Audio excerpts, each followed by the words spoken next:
Bonjour à tous, mes frères d'une autre mère. Merci à tout le monde, merci à tous les anciens, ceux qui nous suivent depuis longtemps. Vous êtes très appréciés. Merci à tous les nouveaux. Votre première fois avec nous, enchanté. J'espère qu'à la fin de cette vidéo, vous n'en sortirez pas bredouille. Vous savez, l'être humain traite avec l'humain. Ce n'est jamais avec les chèvres ou les chiens ou les canards. C'est toujours avec l'humain. Donc même quand on s'associe à la spiritualité, demandons à Dieu une bénédiction, par exemple. La bénédiction ne tombe jamais du ciel. La bénédiction vient souvent d'un autre humain, d'une autre personne. Et pour ça, il est essentiel de savoir comment gérer les humains. Vous êtes aujourd'hui dans la vie le produit de ce que vous avez fréquenté dans le passé. Ouais. Très peu de personnes l'avouent, très peu de personnes le comprennent. Donc il est essentiel, dans ce cas, de pouvoir comprendre la nature des gens qui partagent notre vie. Aujourd'hui, on va parler d'un sujet intéressant, je pense que vous allez remarquer depuis le titre. 4 éléments essentiels, 4 éléments très intéressants, 4 secrets, je dirais, que les femmes ne veulent pas que vous sachiez. Et j'espère qu'à la fin, chacun en tirera quelque chose. D'abord, je voudrais que vous compreniez ici que ce qui sera dit n'implique pas toutes les femmes, à 100%.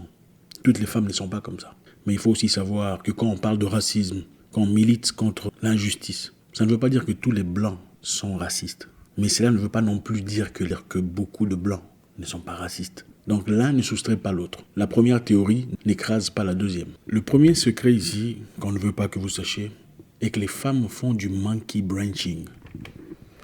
Le monkey branching, ouais, c'est un mot en anglais. Monkey veut dire singe, branching veut dire branche.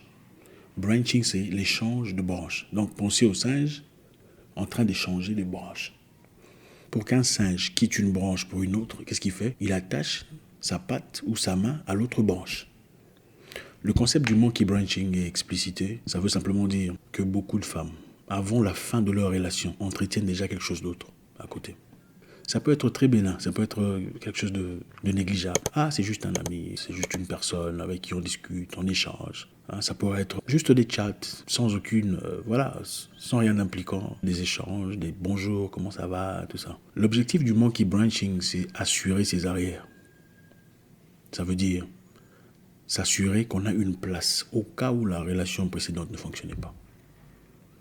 Donc, il y a un monsieur qui s'est peut-être montré intéressé, mais à qui on a montré simplement la longueur du bras, disant écoute, soyons amis, mais sans tout à fait l'écarter totalement. Il n'y a pas tout à fait de relation ouverte, mais il y a cette affinité, il y a cette facilité qui est maintenue.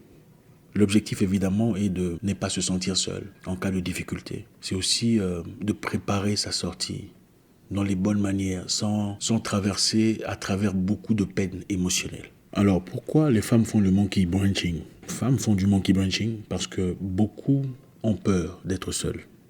Il y a ce qu'on appelle les serial monogames, des monogames en série. Ce sont des personnes qui ne sont jamais seules. Ils sont toujours en relation avec quelqu'un. Donc, fini, il y a une autre relation qui suit. L'objectif, c'est de garder une place, d'avoir une personne pour couvrir ses peines, une personne avec qui on peut discuter, une personne avec qui on peut échanger, de continuellement avoir ce sentiment d'être apprécié, d'être aimé. Et comment on peut détecter qu'une personne est probablement en train de faire du monkey branching? C'est quand votre conjointe est généralement toujours à la maison, soudain commence à sortir. Ah, je veux voir des amis, on sort avec des amis. Et quand tu l'appelles pour dire vous êtes où? Elle est très approximative sur leur location. Vous étiez où exactement? Elle ne sait pas vous dire on était ici et ensuite là et ensuite là. Et quand vous essayez de forcer, elle se fâche. Elle est probablement en train de faire du monkey branching.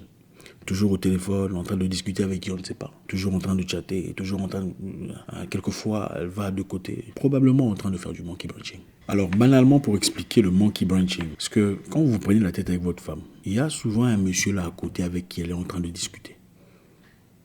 Pour se remettre à sa place, pour se sentir bien, pour ne pas trop sentir la distance qui se crée entre vous. Ça peut être vraiment innocent. Ça pourrait aussi être une personne qu'elle a rencontrée dans les rues, une personne qui s'est arrêtée dans sa grosse voiture, elle a dit bonjour, elle a donné le numéro de téléphone.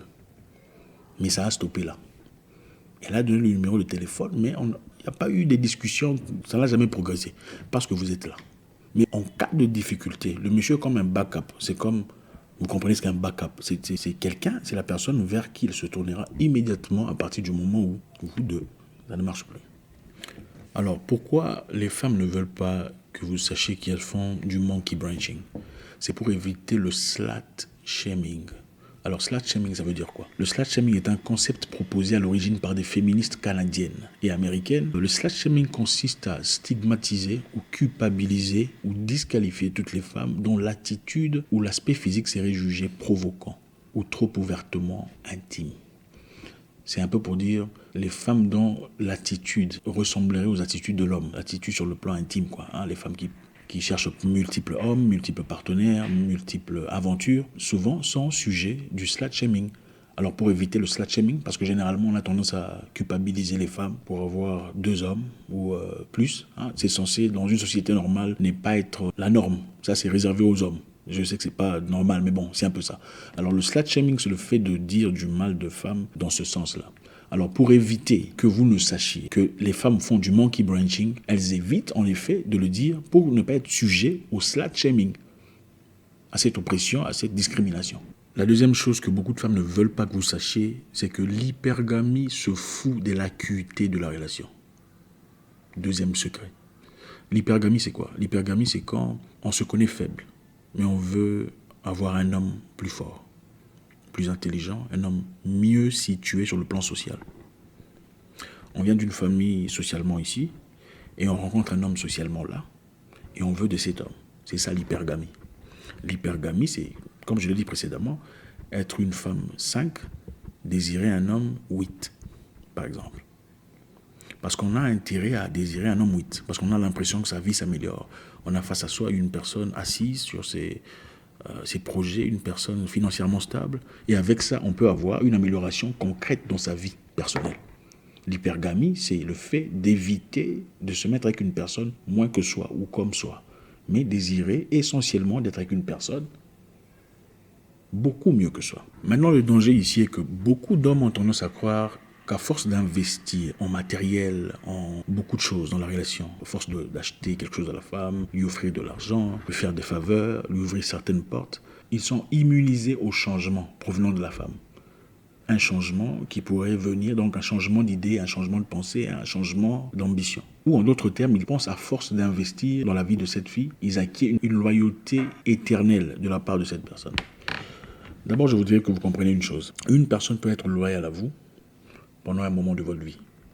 Loyale en tout cas dans tous ses termes, dans toutes ses formes. Mais il peut aussi arriver, dans beaucoup de cas, où quand les choses changent, quand la température change, quand l'atmosphère de la relation change, la même loyauté autrefois existante n'est plus à jour.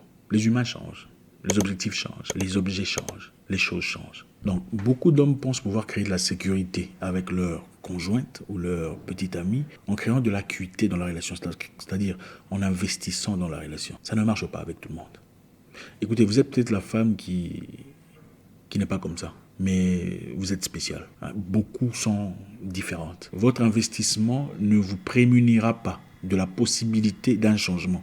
C'est-à-dire si la femme a une opportunité de faire du monkey branching vers un monsieur plus assis, un monsieur plus structuré, un monsieur plus beau, plus intelligent, plus fameux, plus fort, elle risque de ne pas rater son opportunité pour vous faire plaisir à vous avec vos petites histoires. Donc logiquement parlant, pour une personne normalement constituée, il est plus facile de dire non à un homme moins intéressant que son homme que de dire non à un homme beaucoup plus intéressant que son homme. Voilà pourquoi des fois, la femme regarde à côté et dit « Oh, pourquoi je me suis engagé trop vite? Oh là là, c'est à peine maintenant qu'il vient. Waouh, qu'est-ce qui s'est passé ?» Elle est peut-être loyale, mais ça a été plus dur. Donc, votre femme n'est pas nécessairement loyale à vous parce qu'elle vous aime éperdument. Elle est peut-être plus loyale à vous parce que ses intérêts sont soutenus.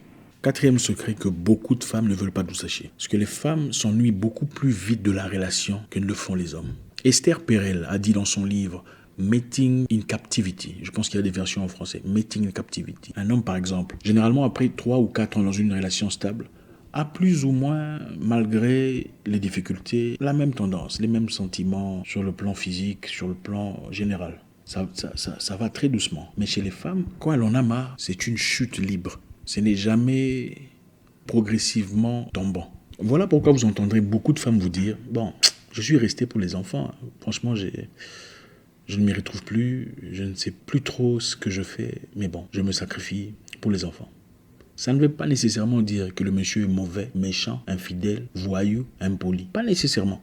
Vous savez, les gens peuvent inventer des excuses pour justifier leur tendance, pour justifier le manque d'amour, le manque d'affection, le manque de présence. On s'invente des trucs. D'ailleurs, l'autre fois, il m'a insulté. D'ailleurs, la fois dernière, il a fait ça. D'ailleurs, lui aussi revient en retard. D'ailleurs, chose qui ne présente pas essentiellement la vérité ou la réalité des choses. Donc, naturellement, comme le dit Esther Perel dans son livre, il faut continuellement apporter de l'excitation à la femme. L'excitation dans le sens imaginaire, l'excitation dans le sens présentiel, faire des choses qui font plaisir pour garder cette allure pendant longtemps, sans lesquelles on commence à se fatiguer. Et voilà pourquoi vous entendez les gens vous dire « Ah voilà, vous savez, une relation dure 3 ans ou une relation dure 4 ans et après ça devient de l'amitié, ça devient de la fraternité. Vous êtes ensemble, mais c'est comme si vous n'êtes pas ensemble. Vous êtes assis, chacun dans son téléphone. Vous vivez dans 2 mondes complètement différents, vivant dans la même maison. Mais bon, on reste là, on fait semblant. Alors pourquoi on ne quitte pas ? On ne quitte pas pour beaucoup de raisons. On pourrait rester par exemple pour des raisons culturelles. Dans beaucoup de familles, surtout africaines, quitter son mariage, c'est une perte. C'est l'échec de la famille. Et pour ne pas apporter cette honte, couvrir de honte sa famille, on préfère garder plus ou moins sa position malgré le vide émotionnel. Les hommes ont plus tendance à préserver leur vie intime de la même manière, après 4 ans, que ne le font les femmes. Ce n'est plus la même chose. Et voilà pourquoi, d'après Esther Perel, 90% ou 80% des divorces dans les pays où on peut divorcer sont initiés par des femmes. Les femmes vont demander le divorce dans les pays développés, où elles peuvent vivre librement sans être pointées du doigt pour avoir divorcé. Et croyez-moi, ce n'est pas toujours parce qu'il était pervers narcissique, menteur, manipulateur, voleur. Oui, autant quelquefois on pourrait avoir de cas qui concordent à ces éléments, mais très souvent ce sont les justifications pour justifier son départ. 4. Pour finir, les femmes ne veulent pas que vous sachiez qu'elles trompent autant que les hommes trompent. Oui, pendant la période d'ovulation, très souvent. Ça a été prouvé scientifiquement que pendant la période d'ovulation, on est différente. Et la plupart de monkey branching se font pendant cette période sans vraiment le réaliser. Conscient ou inconsciemment, on trompe autant quand les femmes trompent autant que les hommes trompent. Parce que rationnellement parlant, quand on dit que les hommes trompent, les hommes sont menteurs, manipulateurs, ils trompent avec qui ? Non, quand les hommes trompent, ils trompent avec qui ? Ils vont tromper avec des hommes ? Non. Donc, le même nombre d'hommes qui trompent égale au même nombre de femmes qui ont probablement trompé ou qui ont été injustes dans cette histoire. Évidemment, on ne le dit pas ouvertement parce que la femme a été longtemps discriminée, oppressée. Elles ont souvent été objet du slut shaming. Le slut shaming, comme on l'a dit précédemment, c'est être couvert de honte, de blâme, d'accusation. Ah, la femme n'est pas censée être comme ça. Les femmes ne sont pas censées désirer comme les hommes. Les femmes ne sont pas censées... Voilà. Les femmes ne vous diront jamais qu'elles ont trompé leur ex. La plupart des femmes, je vous dis 99% des femmes vous diront « je n'ai jamais trompé ». Mais statistiquement parlant, ce n'est pas la vérité. Donc les hommes, ils ont trompé avec qui ? Toutes les filles que vous rencontrez vous diront « j'ai eu 2 hommes avant toi ». N'est-ce pas ? Qui connaît une fille qui a déjà eu 7 hommes ? Écrivez sur le commentaire. Moi, ma petite amie m'a dit qu'elle avait 7 hommes et plus. Écrivez sur le commentaire, je veux voir. La plupart, c'est 2. Maximum 3. Avant toi. C'est pourquoi ? Peur du slut shaming. On ne veut pas être traité de légère de tous les mots. Alors elles préfèrent effectuer leurs œuvres en secret, dans le noir, où personne ne sait. Elles préfèrent être de côté, faire ce qu'elles ont à faire, pour ne pas se sentir coupables ou pour ne pas être culpabilisées. Oui, dans beaucoup de cultures, les hommes ont été polygames, ouvertement. Mais la polygamie, dans l'histoire, ne reflète pas l'état de la société moderne. Aujourd'hui, on est libre de faire ce qu'on a envie de faire. Avant, il fallait se marier avant de faire quoi que ce soit. Aujourd'hui, on peut habiter ensemble sans... On peut faire ce qu'on a envie de faire. On peut passer la nuit chez son pote. On peut... Voilà. Donc aujourd'hui, nous avons tous les mêmes moyens. Autant on a les mêmes moyens, autant nous sommes tous capables de faire les mêmes vices, les mêmes problèmes, les mêmes situations, les mêmes difficultés. Oui, les femmes trompent autant que les hommes. Votre ami ne vous le dira peut-être pas. Peut-être que vous, en tant que femme, vous ne le faites pas. Parce qu'on ne parle pas ici de toutes les femmes. Peut-être que vous ne le faites pas. Mais vous pensez que votre ami aussi ne le fait pas. Elle ne vous le dira pas parce qu'elle a peur que vous la traitez de... Les hommes, ils trompent avec qui ? Ils trompent avec des femmes. Voilà pourquoi je dis toujours, il ne faut jamais croire savoir ce qui se passe dans la mentalité ou dans le cœur de quelqu'un. Une personne pourrait être loyale à vous pendant très longtemps. Vous aimez, vous chérir, vous considérez tout le bazar. Pour rien, même si vous dormez dehors. Mais ça ne veut pas dire que si vous quittez dehors pour dormir dans la maison, la même loyauté reste intacte. L'être humain reste humain et reste animal. il vise d'abord ses intérêts personnels. Pas seulement sur le plan financier, aussi sur le plan émotionnel, sur le plan social. Il visera toujours mieux, toujours plus intéressant pour sa propre position. Donc, les femmes aussi font du monkey branching. Donc, au moment où vous êtes fini, il y avait déjà un monsieur quelque part. Une personne qu'elle a rencontrée il y a très longtemps, elle a gardé le numéro, mais avec qui elle ne discutait pas. C'était le remplaçant. Il était là au froid, bien gardé quelque part, au soin, sans discussion, mais il était là. 2. Ce que vous faites pour elle n'est pas une sécurité de votre futur. Quand une femme a envie de partir, elle part. 3. Les femmes s'ennuient plus vite que les hommes, ne vous trompez pas. 4. Les femmes trompent autant que les hommes. Merci encore infiniment. Ce qui a été dit ici n'est pas applicable à toutes les femmes. Je sais qu'il y a des bonnes femmes différentes, mais on ne peut pas généraliser les femmes. On ne peut pas dire la femme est comme ça. La femme, il n'y a pas la femme n'existe pas. Les femmes sont différentes. Elles sont individuelles, comme les hommes. Tous les hommes ne trompent pas. Il y a des hommes sérieux. Comme toutes les femmes ne sont pas sérieuses. Tous les pasteurs ne sont pas sérieux. On le sait tous. Merci infiniment. Balancez un commentaire. Vous savez comment ça se passe. J'espère qu'on a appris quelque chose aujourd'hui. Je sais que beaucoup n'aiment pas quand on parle comme ça. On préfère quand on parle des hommes, tout ça, quand on vilifie les hommes. Enfin, j'espère qu'il y a assez de maturité pour comprendre qu'il faut équilibrer. J'espère vous parler encore très bientôt dans une nouvelle vidéo. Au revoir.